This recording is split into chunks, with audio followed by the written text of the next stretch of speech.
hello. Okay, so, uh, gotta admit, I wish I could kind of find a little more time to sit down and play this campaign.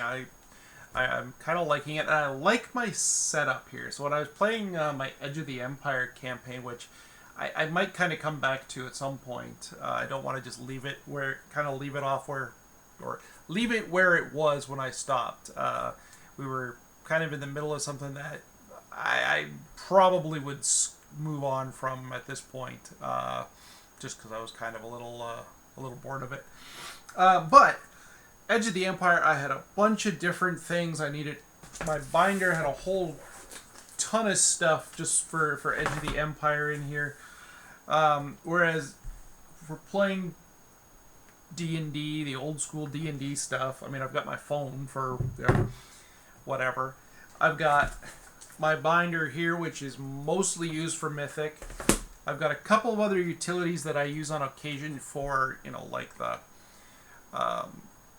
the hex crawl element, and there's a few other things in here that come in handy, but I'd mostly only need my fate chart and a couple of other things just within Mythic.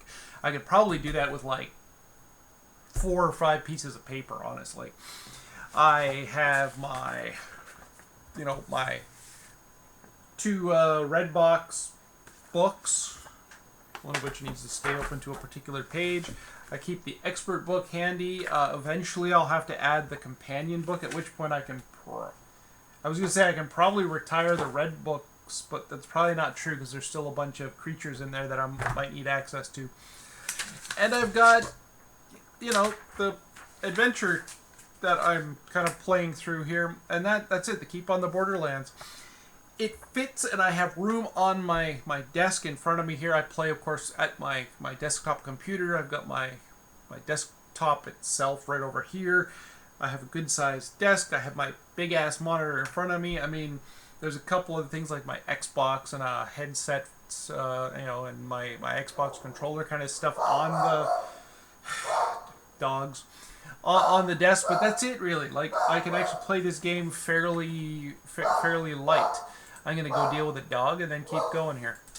Alright, there we go. The usual Dogus Interruptus, and we're back here. So, when I last left off, my session notes show here, which I do very specifically recall, we had a random encounter during the day here. So, the party is camped out just all along the side of the road here, because they're taking it slow. They're looking for the Caves of Chaos. They haven't found. They don't know exactly where they are. They know they're somewhere along this road, and they're looking for clues. They're looking for signs as to how to get there. So they've been taking it slow. It's kind of been a slow march. Although last session, kind of down here as they hit this bend, the Acadians spotted a lot of big, spider webbing in the bush to the south of them there. So they kind of force-marched it to try to, march into the evening and get away from that area. They didn't want to get, eaten by giant spiders or something after they started camping. So I ruled that and that's kind of what I miss about the old school stuff. It's like the dungeon master is the arbiter of rules, and it has to make decisions. They have to kind of come up with rules or rulings on the spot. So I came up with my own ruling on the spot that that would cost them the next day. They would have to they would have to rest. They wouldn't be able to kind of go full on searching for the Caves of Chaos. Now I did allow Feistus to go hunting, and he managed to gain pick up some rabbit for enough to feed him and 2 others. Leocadia kind of bowed out of that, and she just ate her rations. However, now that they're camping, they're kind of enjoying their rabbit, kind of, and what I rolled was a random encounter for the day, again on a 1d6, and a 1 is a random encounter. And the random encounter that came up using the random encounter tables in here and Keep on the Borderlands is that it's a bunch of sprites. And when I rolled how many, it's 12. Now, last time I rolled that they're hostile. I asked Mythic if they were hostile. Mythic said yes. I'm going to retcon that a little bit, because if you look at the description of sprites, they're just small winged people, about a foot tall, related to pixies and elves. Though shy, they are very curious and have a strange sense of humor. 5 sprites acting together can cast 1 curse spell. This will take the form of a magic practical joke, such as tripping or having one's nose grow. The exact effect of the curse is left to the DM's imagination. Sprites will never cause death on purpose, even if they are attacked. And that says, in the D&D expert rules, the effects of the sprite's curse can be countered by a remove curse spell. Cool. But sprites aren't violent necessarily. So even though I rolled that they're hostile, they're not attacking, so to speak. But I think somebody's going to get cursed. So while the party is, they're kind of camped out, sitting around their little cook fire, they're keeping it low. All of a sudden, there's kind of this flitting of wings above. And Feistus looks up, and he takes a swat like this. Now, the sprites, I'm thinking, are a little too high. He thinks he's seen an insect, I think, or a swarm of insects. And he looks up, and he looks down at his rabbit, and he says, "Be gone, stay off my meat." And they come flitting through, and he kind of, he sees them. They're big, winged things, like yay big, right? And so, as one kind of swoops a little low, and Feistus reaches for his sword, which is sitting next to him all, sheathed, and he sets the rabbit down, and he grabs his sword and draws it, and he kind of winds up to swing, and suddenly the winged creatures stop kind of moving in here, and suddenly just start hovering in the air, looking at him, and they look down at him, and now Feistus kind of gets a better look just in the vague firelight of the evening here, and he sees they're little people, only about yay high, like a footish high, with big like fairy type wings on their backs, and they kind of look down, and he can even see that they're armed, like they've got little tiny swords on their sides and such. To him it would be like a little tiny knife, really. And they look down at him, and one of them just kind of does this, and points at Feistus, and they're going to curse him. I'm thinking that's what happens.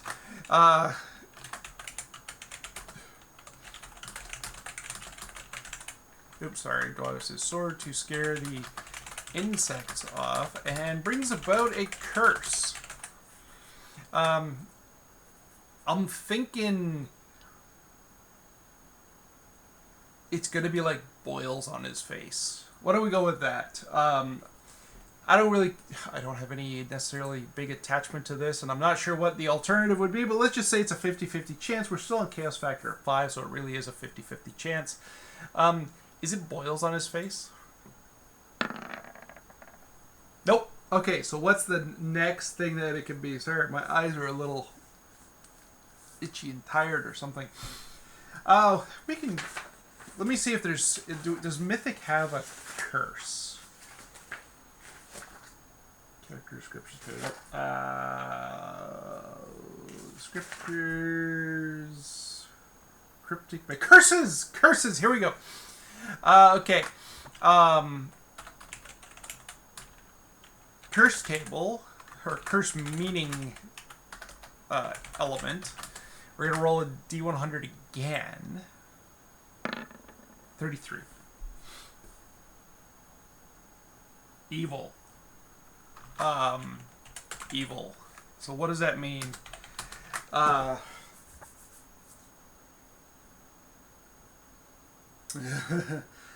So should I re-roll another one? Let's roll a second roll here. Maybe we need a second one. Just to get a 31. Evil energy. Evil energy. Okay, what could be evil energy? And I'm thinking I've kind of got a bit of an idea. Due to Feistus's, display of attempted violence, they decide they're going to treat They're going to make him look as evil as they felt that he was about to become. So he, because of evil energy, his eyes darken and start to glow, glow this eerie green. Which Physis doesn't notice. Sorry.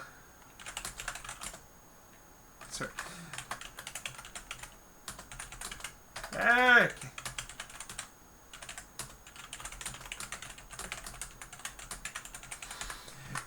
So they're glowing to the point that, yeah, you could probably see them in the dark, and his companions suddenly look over and they kind of look at Physis, and Rowan goes, "Oh, by the gods, look at your eyes!" What about my eyes? And he kind of rubs at his eyes. Stop it. Rubs at his eyes, and Leo Katie looks over and she's going, whatever happened, does anybody have a mirror? I don't know. Does anybody have a mirror?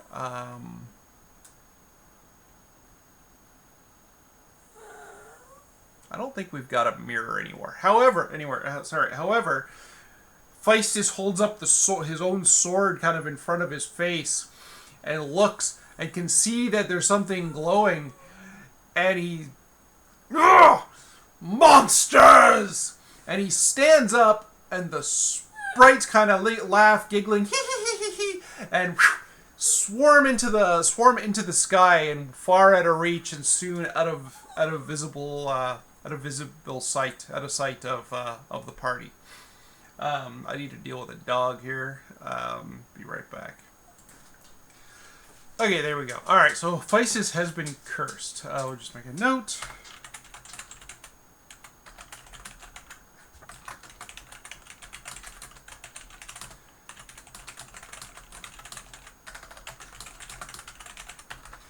Leaving the party to do other things. So, Physis has something new on him here. Where can we put this here?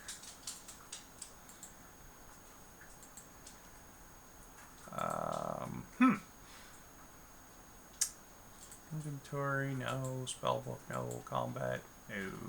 Class. Actually, I guess here under... We can make a note somewhere in the notes in here, I think. Cursed by sprites. His eyes are dark. And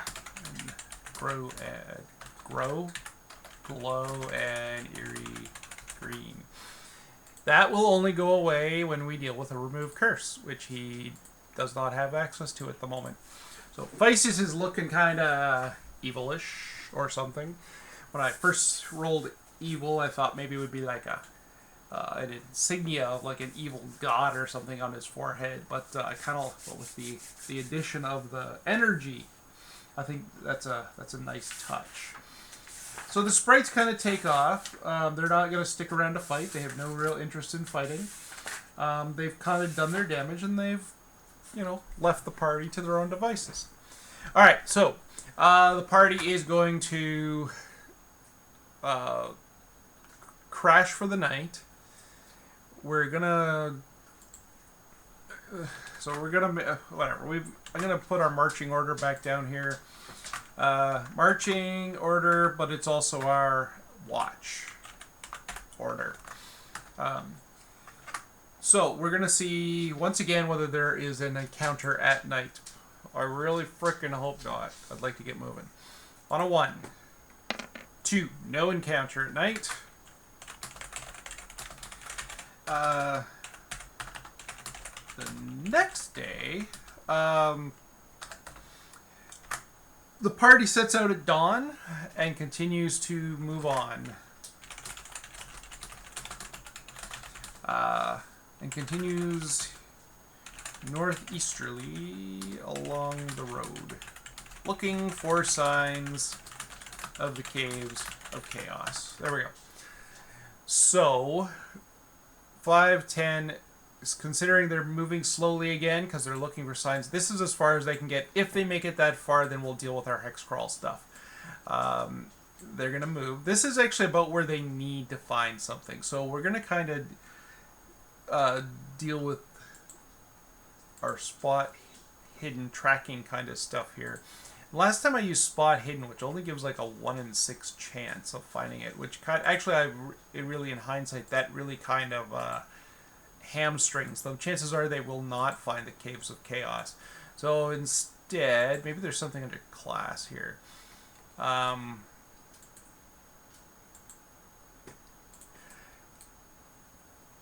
Maybe instead they're going to find it. Leocadia is going to find the Caves of Chaos. If I'm just gonna kind of go to the map of the area in the book here for a second, because I believe it's really, yeah, it's kind of somewhere around here that they would probably enter the caves. This would probably be the entrance somewhere up. Actually, no, probably over here. That makes kind of sense. So they're kind of in the right 5-kilometer hex here to find the caves. And I'm gonna suggest that maybe they find some evidence of the caves along, kind of in their travels here.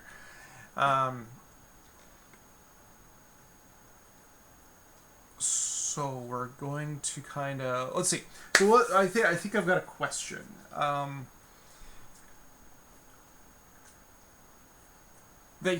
Leocadia kind of comes across. There's a thinning of an area where it looks like there's tracks that move through. I think that probably seems fair, seeing as kind of the monsters that go in and out of there on occasion. Where are we here? We are in, what is this? N42. N42, Leocadia spots. Jeez, I can never type while I'm doing this. Signs of the forest floor being trampled and bush being cut. Cut.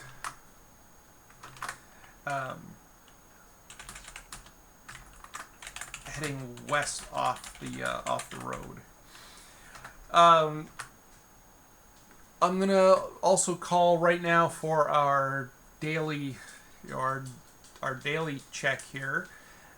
Do they run into an encounter? 1 out of 6. 3. No, they do not have an encounter. No random encounter today. Cool, but they're not through yet, and they're not done. There's still lots of shit that can happen. So, she spots signs of the forest floor, kind of where it's been trampled. Very clearly, signs of multiple creatures going through. She can see where some of the bush has been cut. I'm just checking on my thing here, and she takes a look and she says, "Hold up. This very well could be it. Let me scout ahead. You stay here. I can move quicker and quieter on my own." The others look at her. Rowan looks a little skeptical. Like, are you sure? We can all go together. It'd be safer. She's like, I'm perfectly fine on my own, Rowan. Just stay here. Agreed? Everyone stays here? They all kind of nod, sure. And Leocadia slips off to go scout.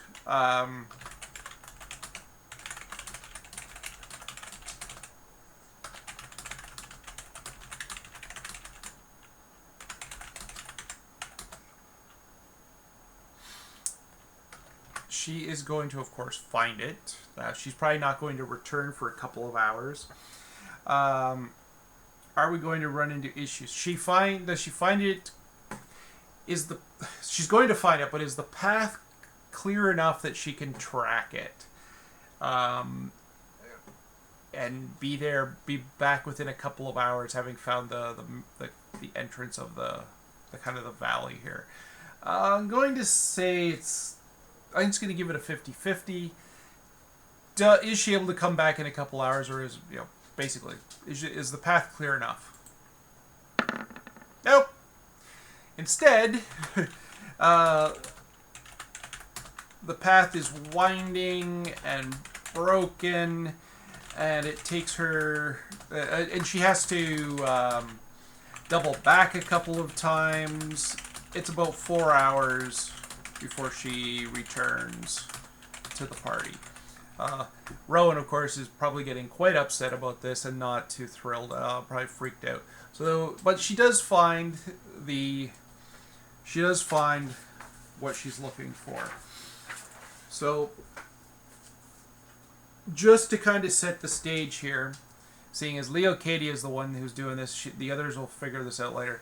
The forest so I'm just going to kind of read from this. So, the forest you've been passing through has been getting more dense, tangled, and gloomier than before. The thick, twisted tree trunks, unnaturally misshapen limbs, writhing roots, clutching and grasping thorns and briars, all seem to warn and ward you off, but you have forced and hacked your way through regardless. Now the strange growth has suddenly ended. You have stepped out of the thicket into a ravine-like area. The walls rise rather steeply to either side to a height of about 100 feet or so. Dark, streaked rock mingled with earth. Clumps of trees grow here and there, both on the floor of the ravine and up the sloping walls of the canyon. The opening you stand in is about 200 feet wide. The ravine runs at least 400 feet west, actually 440 feet, to where the western end rises in a steep slope. Here and there at varying heights on all sides of the ravine, you can see the black mouths of cave-like openings in the rock walls. The sunlight is dim, the air dank. There is an oppressive feeling here, as if something evil is watching and waiting to pounce upon you. There are bare, dead trees here and there, and upon one a vulture perches and gazes hungrily at you. A flock of ravens rise, croaking from the ground, the beat of their wings and their cries magnified by the terrain to sound loud and horrible.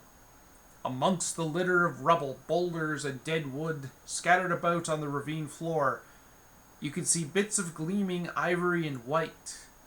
Closer inspection reveals that these are bones and skulls of men, animals, and other things.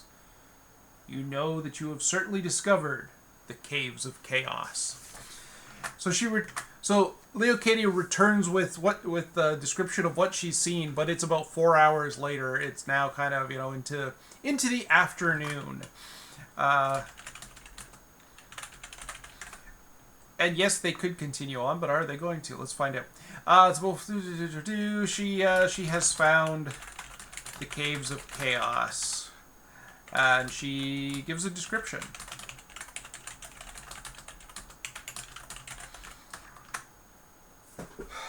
So the question is, do they want to go head into the caves now? Because they're going to be, now that Leocadia knows where she's going, they can probably make it there in about an hour again.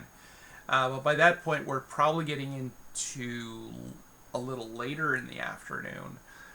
Do they want to camp, near all of what she's just described, all the broken bones and skulls, along the floor? I don't think so. I think they're going to agree to camp out here again.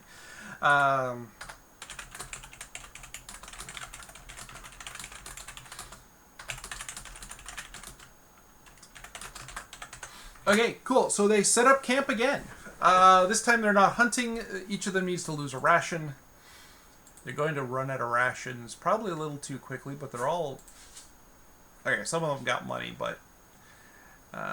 rations. So it's another day of rations for Leocadia.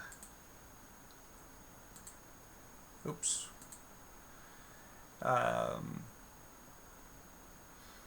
Another day of rations for Rowan.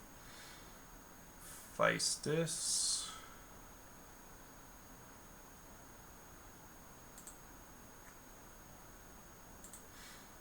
And Eddard.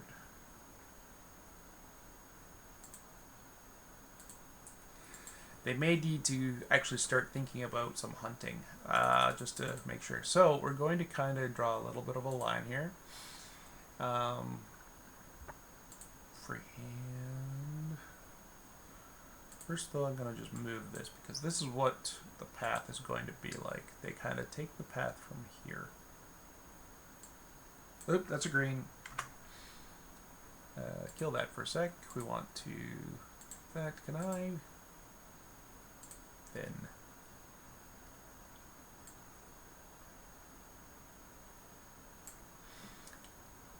And right there we have our map layer for that. And there we go. So they camp out for the evening. Let's see, once again, the same watch and everything. Do they have an encounter that evening? D6 again, 1 and 6. 4. No encounter that evening. Okay.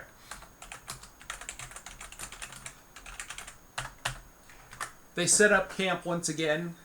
They keep the cook fire very low. It's just, they keep it just like a little tiny flame and just some embers just to keep warm. And to provide a little bit of light. But they don't want to attract the attention of anything, especially anything that might be going through along this path.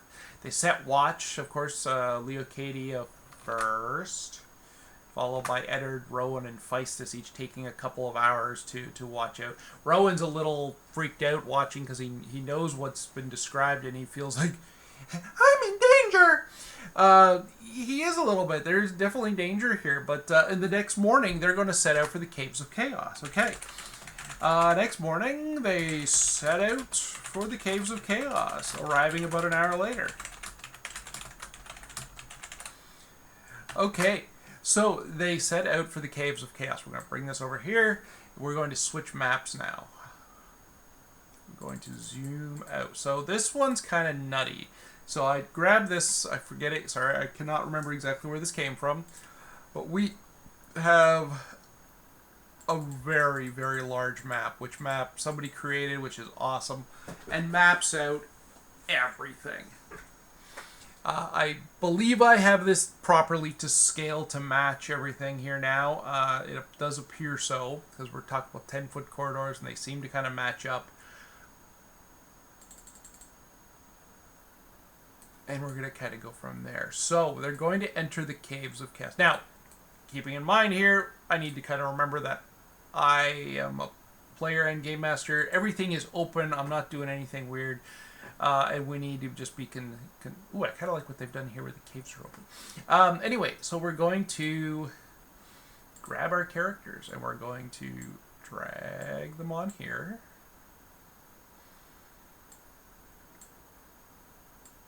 Oh, I forgot. Rowan still has that one. I need to fix that. Feistus and Eddard.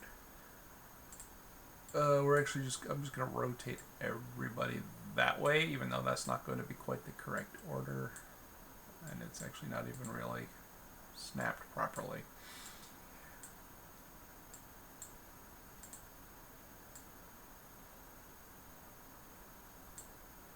Go. Feistus brings up the rear Eddard here, right? Let me get this correct. Alright. They enter the Caves of Chaos. No problem. We have... It is daylight. There's nothing really hidden, but they can see a cave here, kind of to their south. They can see other caves back through here, through the... I think they can kind of see through the bush, especially if they came in. So if they kind of like started working... They started... Hello? They started working their way down here, they would notice there's caves here, but there's also a cave up here. They probably have spotted that one barely. There's also a cave way back here, but they wouldn't have spotted that from there. This is the closest cave. That is probably where they're going to be heading.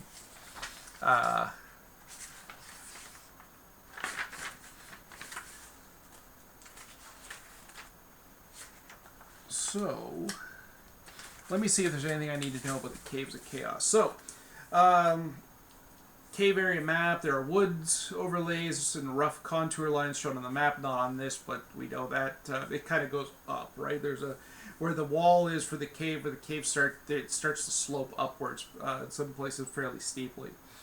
There are wood overlays. Sorry, these are only for surface movement references. Once your players are underground, you should ignore these marks. Whatever. Woods. The small groves and copses are thick growths, tangled and forbidding. Ooh, they look creepy. You may, at your option, have characters encounter occasional monsters herein, surges, humanoids, kobolds, orcs, etc., from the caves nearby or the like. Movement through these wooded areas is slow and difficult. Characters must move in single file. Even though not shown, there are single trees, shrubs, and bushes elsewhere. So if they kind of go into some of the thicker areas, they have to travel carefully. But they don't really need to go into those. Unless the map really is not doing this justice. But no, that seems about right. The thicker areas are just kind of scarier. Underground, so the caves and passages are, the complex are on different levels. Interiors, ransoming prisoners. Tribal alliances and warfare. So something that to need to know before going in here, I think. So apparently there is fighting between some of the sides. The goblins and hobgoblins versus the orcs. Sometimes the orcs team up with the gnolls. The kobolds hoping to be forgotten by all. The bugbears picking off any stragglers who happen by. So there is some there's something going on here. With this knowledge, they might be able to set. So the player characters don't know this, but I should probably know. So they may pick up on some ideas as we go along about this, or not. With this knowledge, they might be able to set tribes to fighting one another, whatever. Be careful to handle this whole thing properly, as a device you may use to aid players who are few in number, but with a high level playing skill. Okay, that's not really going to play in here, I don't think, but they may kind of learn from this. So, monsters learning from experience. I like that they kind of bring some of this stuff up. Allow intelligent monsters, even those with only low intelligence, to learn from experience. If player characters use flaming oil against them, not a bad idea, if we happen to bring any. Allow the monsters to use oil as soon as they can find some. If adventurers are always sneaking up on them, have the monsters set warning devices to alert them of intruders. If characters run from overwhelming numbers, have the monsters set up a ruse by causing a few to shout and make noises if there were many coming, thus hopefully frightening off the intruders. This method of handling monsters is basic to becoming a good DM. Apply the principle wherever and whenever you have reason. So emptied areas. So here's the other thing about this that the players would have player characters would have no idea about, but I do. So when monsters are cleared out of an area, the place will be deserted for 1 to 4 weeks. If no further intrusion is made into the area, however, the surviving former inhabitants will return, or else some other monster will move in. Give some ideas then. So the characters here, the party is going to head towards the first caves that they come across. They are going to head here. What do we know about this cave complex that the player characters are going to soon discover? So this cave complex is listed as D. Hopefully D doesn't mean death.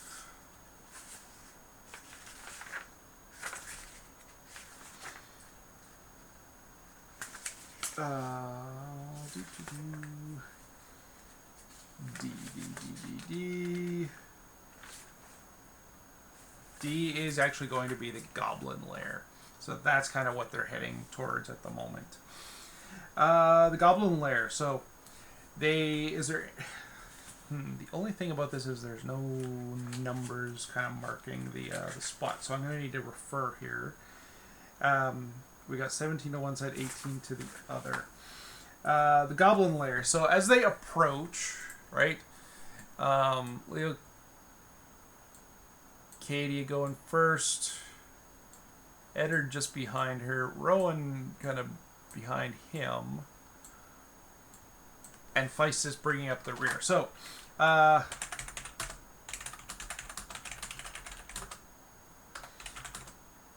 sorry, the first cave, south, this is the D cave, they see and investigate it. So we're going to need to, I think I need to play things kind of smart, because these guys will just get absolutely slaughtered if they're not careful in here. They approach, but Leo Katie kind of brings her finger up to her lips. Shh. Move quietly. As quietly as you can. they go to take a look in here. So what do we know about this? This is this is the goblin lair. So the natural cave quickly turns into the worked stone tunnels typical of this whole complex. The passageways here are very busy, and for every 10 feet, distance covered by the party, there is a 1 in 6 chance that they will encounter a group of goblins. Awesome. Check each time the party travels 30 feet. That means it's a 3 in 6 chance until wandering goblins are encountered, then check no further. Okay, so when an encounter occurs, the entire bunch of goblins will attack. Okay, cool.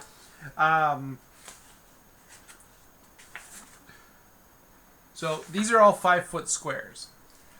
Leocadia is going to lead the way into the cave. They are entering the cave. Alright, I don't know if I necessarily need a blow-by-blow in here. And she looks around. Leocadia is going to... She wants to kind of move silently. She really does. They're going to take it really easy through here, I think. However, her friends are not going to be able to do this. She can attempt to move silently, but they don't. It doesn't really matter. So unless she's sneaking off on her own, the best she's going to be able to do is creep along. And that's about it.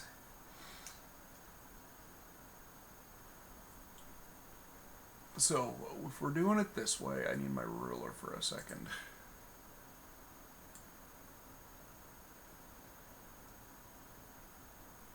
So basically kind of like halfway down a corridor, or even possibly down through this way.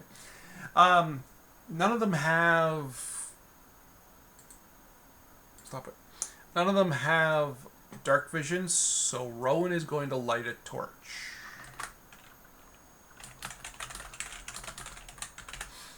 They don't really have a lot of choice. They need to be able to see. We're going to grab this and Rowan here. I think I looked before and there's nothing really torch-like here that makes any sense. So I'm going to put this on him indicating the torch. Rowan. Does Rowan have a torch on him? Yes. Sorry, he's got 3 torches. We're going to use one up. We know we're going to use a torch up. They enter and flip a coin. I'm going to let fates decide. Do they turn right or left? So my left or right. So do they go to the east? That's where we'll start. Do they go east? 50-50. Yep, they're going to go east.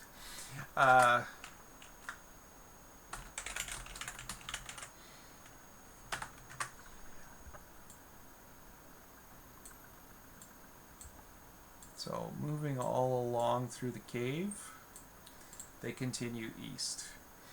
Once again, once we get to about here, we're going to roll for a random encounter, but there also is something coming up. We're just going to kind of move ahead here. Oops.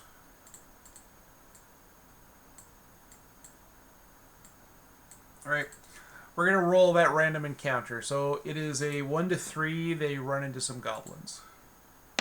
No goblins. Okay, ahead. This will be 17.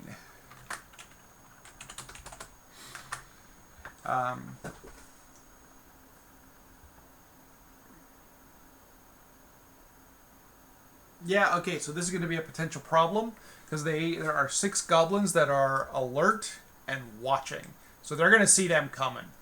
What do we have? We need goblins.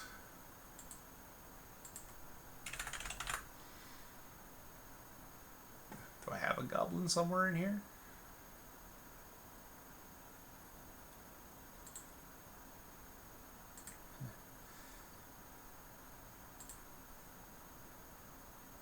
Goblins. Yeah, there's definitely goblins.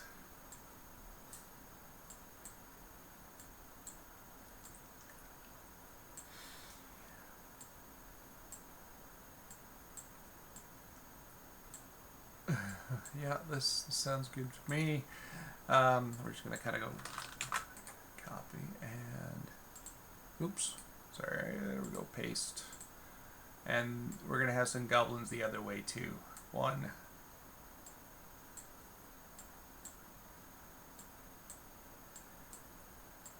3. This goblin will be here, I guess. Actually, no, let's leave him there.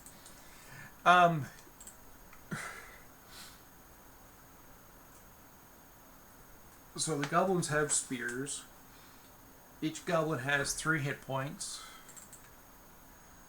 3 out of 3. I should have just did 1 goblin and then set it up here as a fight.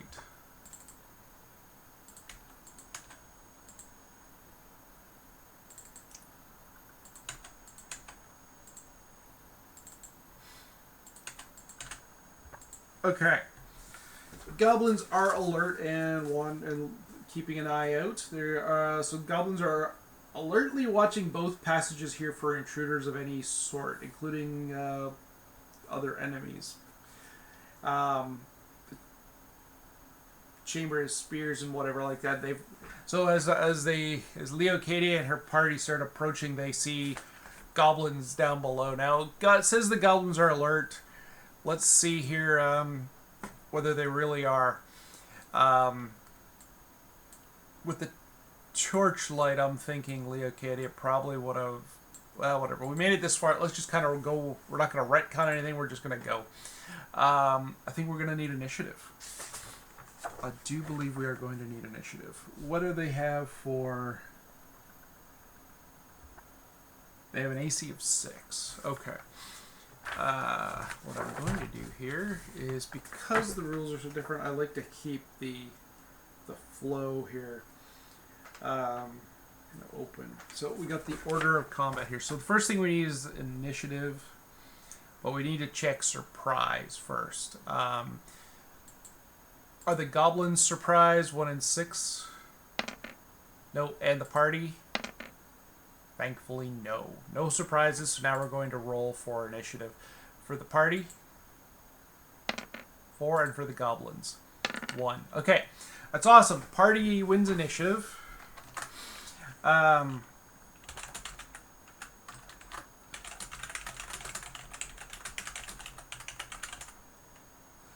But the party gets initiative on them. Okay.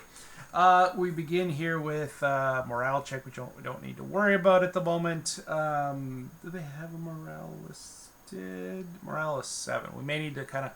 Maybe I should do a quick check just to remind myself how morale checks work. D19.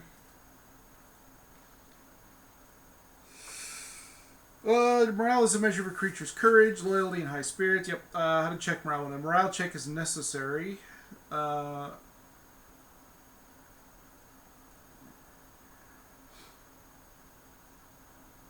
combat, any creature may try to run away or surrender, whatever.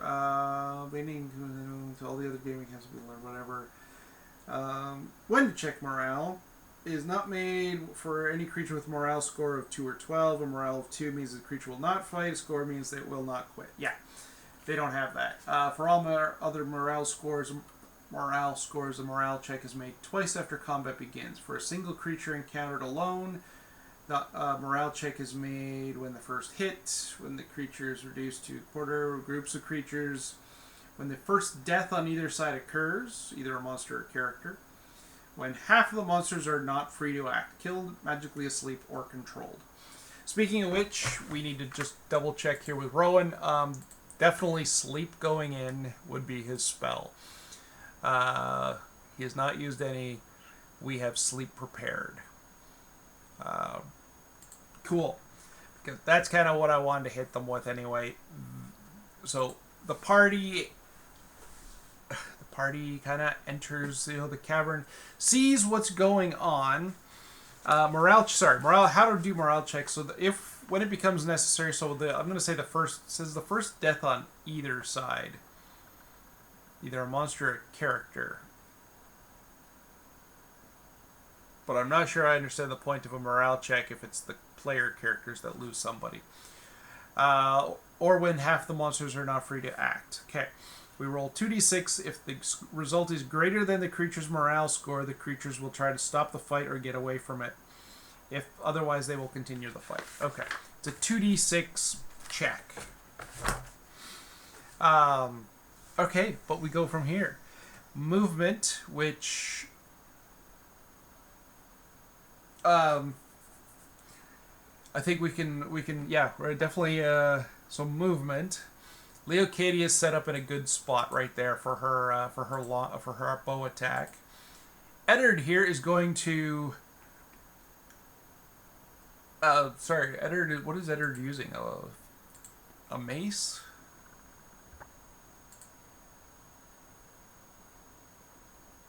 Why is his melee weapon not here? Warhammer. Alright, let's just deal with this. And his armor hasn't even been figured out. What the hell? What's he wearing? Chainmail. Does he have a shield? Yes. Chain. Plus the shield. And we need to add his Warhammer. The damage dice for a Warhammer.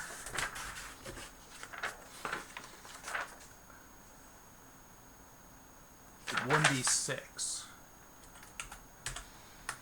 Okay. He has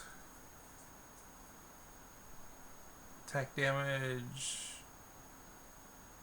Yeah, so when we deal with their abilities, so there is no bonus on attacking unless it's a missile attack, right?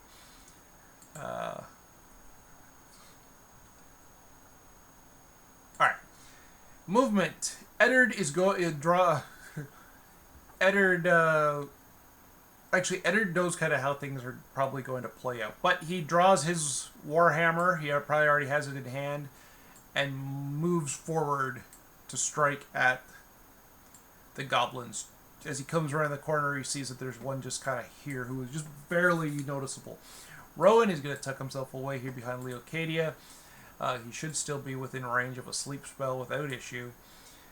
Feistus, on the other hand, isn't putting up with shit. He is going to be moving forward. Feistus is...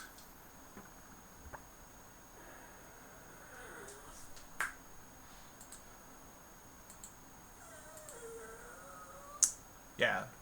Movement of 30. So 5, 10, 15, 20. There we go. Feistus moves into, rushes forward, sword in hand, getting ready to attack this goblin. That's movement. Everyone's good for movement. We deal with missile fire. Leocadia, seeing what Feistus is about to do, she's going to try to take this one out by the wall here. So she is going to... She probably had an arrow kind of knocked. She brings her bow up, draws the drawstring back, takes sight down the arrow at the goblin, and lets fly. All right. First thing first here, we deal with inventory because we are going to be using a... Okay, where did I put... Oh, maybe we're under combat. No? Oop, I'm in Feistus, that's why. Oh, I need Leocadia. She's on with the bow.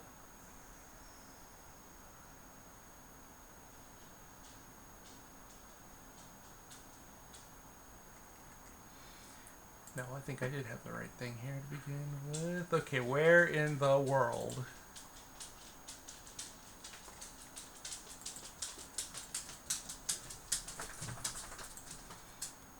Did I put...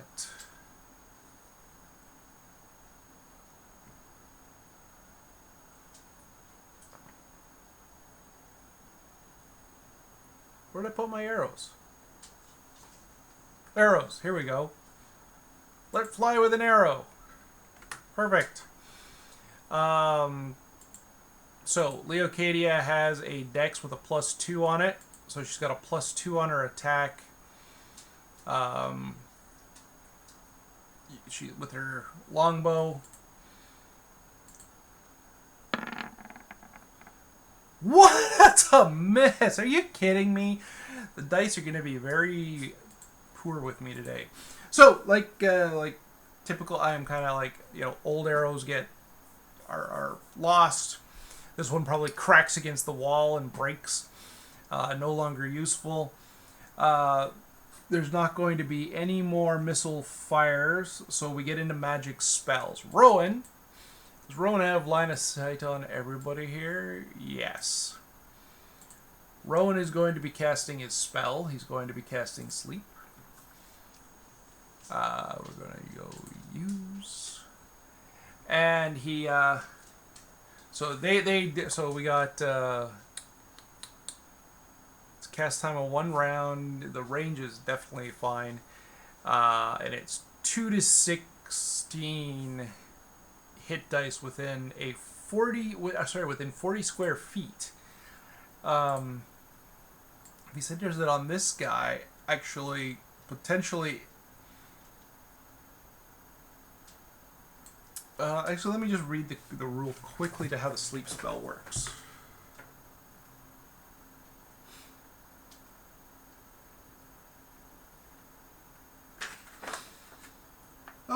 Within a 40-foot square area. 40 by 40 area. He could potentially hit all of them. So he's dropping a sleep spell. He kind of raises his hand, his torch in hand, still lighting the way. He brings his other hand forward, makes a couple of little gestures, and says a few magic words of "You shall sleep." And little wisps of greenish smoke kind of, slip from his fingers and rapidly kind of, swirl into the room ahead of him. How many hit dice is he going to do here? So it's a 2, so it's 2d8 worth of hit dice. As long as he does 6, he sleeps them all. 5. Okay. We're going to... Roll 5 total hits. The victims get no saving throw. Yeah, and I think he gets to choose which ones. He's going to leave this guy back here in the back, probably up. The rest are going to... And they all fall asleep.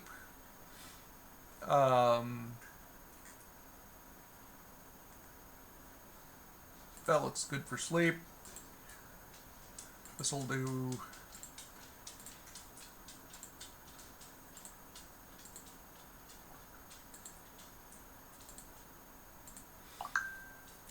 He leaves one dude in the back awake, and that's it. So, and they kind of, and they just kind of like, yawn. Their spears kind of fall to the sides and clatter on the ground, and they just kind of wobble a little bit. And they all just kind of, face plant. Down they go. Great. Cool. That unfortunately is its only spell. Yay, old school D&D. Hand-to-hand combat. Eddard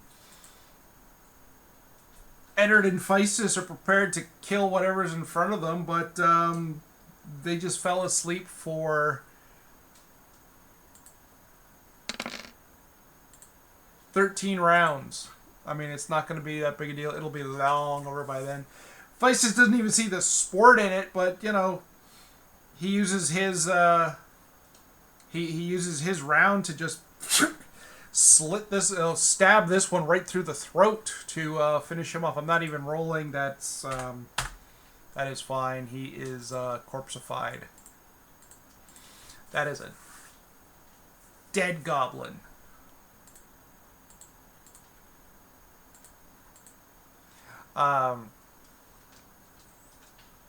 All right.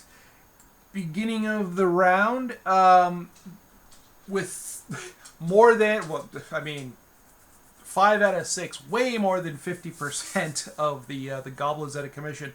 This one turns around, if I can make him turn.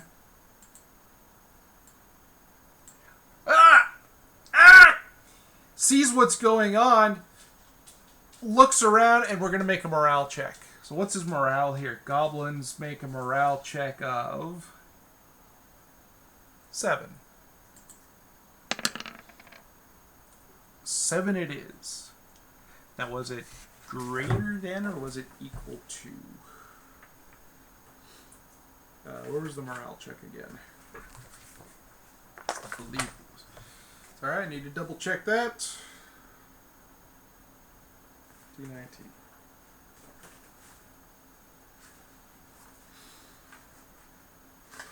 Okay.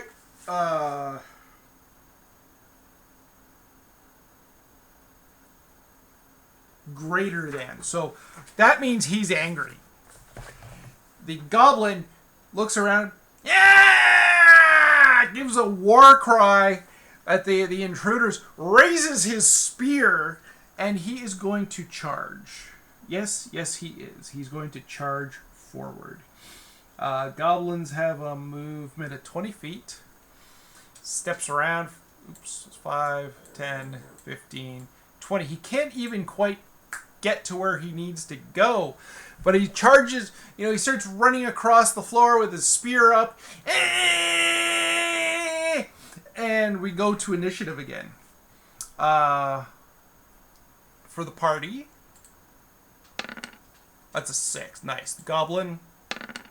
2. Cool. The party gets to go first. Leocadia sees this going. Draws another arrow, knocks it, brings it up. Feistus, duck! And the fighter looks behind him to see the bow being pointed right at his skull, and he drops quickly as Leocadia lets loose another arrow.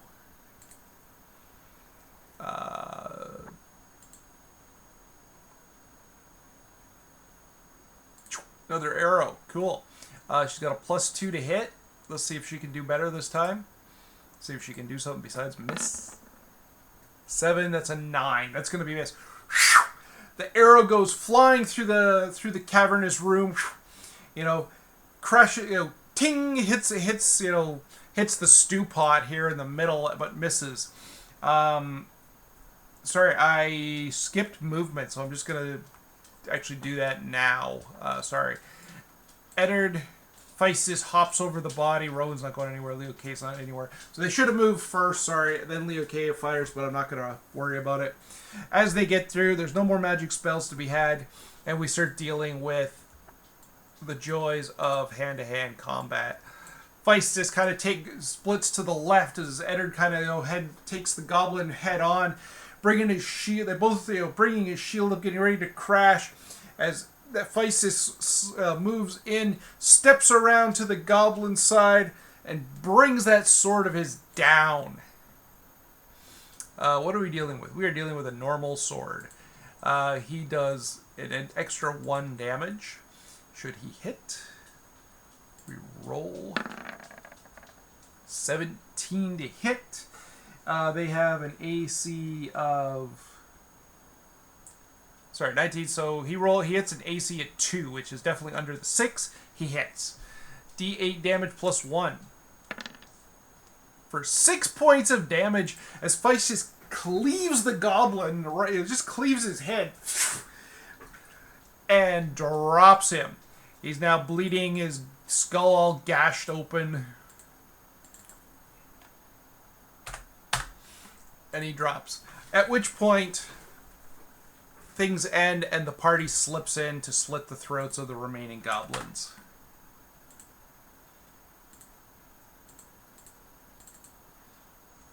I think what I'm going to do is leave... Oops. Sorry. Leave this kind of stuff up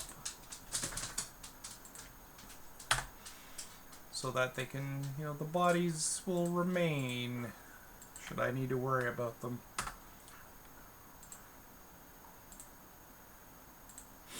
Cool.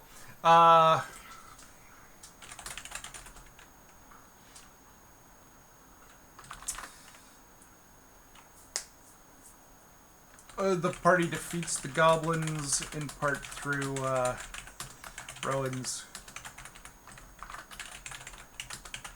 sleep spell, which gets 5 out of 6. Feistus killing the last with his sword, so they defeat them. Awesome, cool. Okay, they look around, and Leocadia enters the room with the others, followed by Rowan, who sticks close. He's not used to this kind of combat or anything, and they quickly look around. Goblins. What do we have in terms of goblins here? So goblins, in terms of monsters,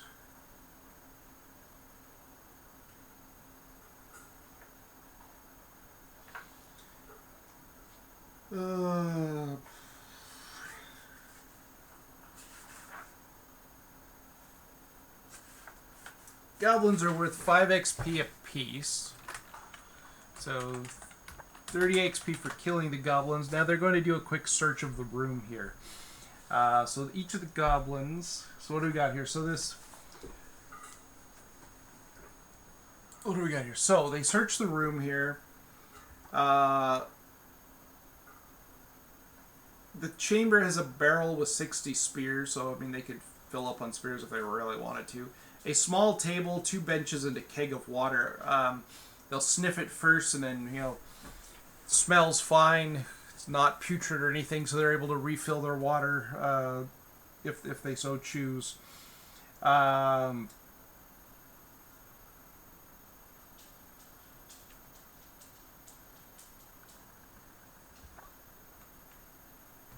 Okay. As they're searching, so the guards didn't really get much of a chance to warn anybody, but they did yell, and there's a chance those kind of in this room over here could hear. Did they hear the combat going on? I'm just going to say 50-50. They did not. Okay.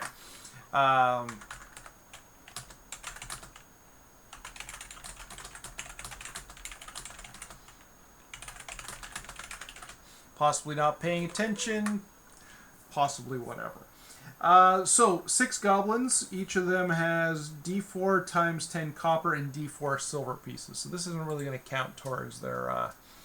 So we got 6 of them, so we're going to roll 64 times 10 copper. It's 220 copper. And... Sorry, where'd it go there? And each of them has a D4 silver pieces. Oops, I rolled the wrong thing. Ooh, sorry, I screwed up. I should have been rolling 64, sorry. 19 copper pieces. Sorry, 190 copper pieces. And 18 silver pieces.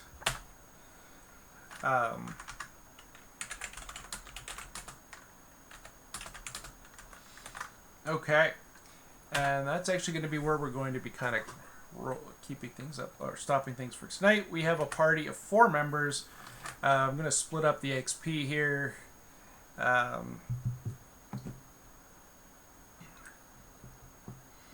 There's no XP for the coin because it's just not going to add up to enough.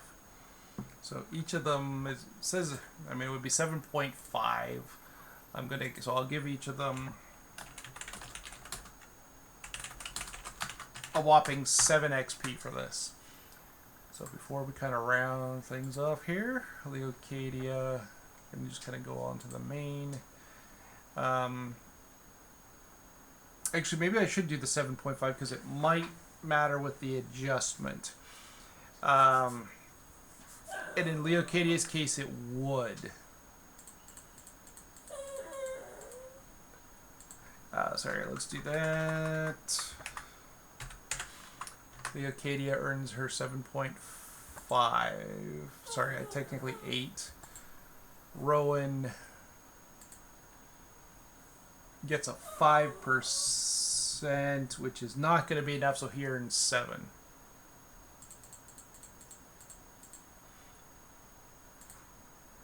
Feistus has his 5%, so he would also earn 7. Rounding down where we need to here. Also 5%, so also 7.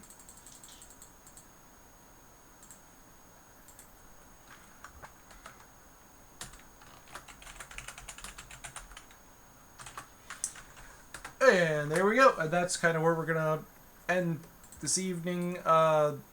We know they've explored here. They're going to continue exploring as they go along here. However, due to the fact that they have a mage, a magic user with, first level spell power, they may also want to just kind of slip away, rest, something. I'm not sure how I want to deal with this yet. But we'll worry about that next time. If you're watching, thank you. I'm kind of liking this so far, and I like the way this is going. You have a good one.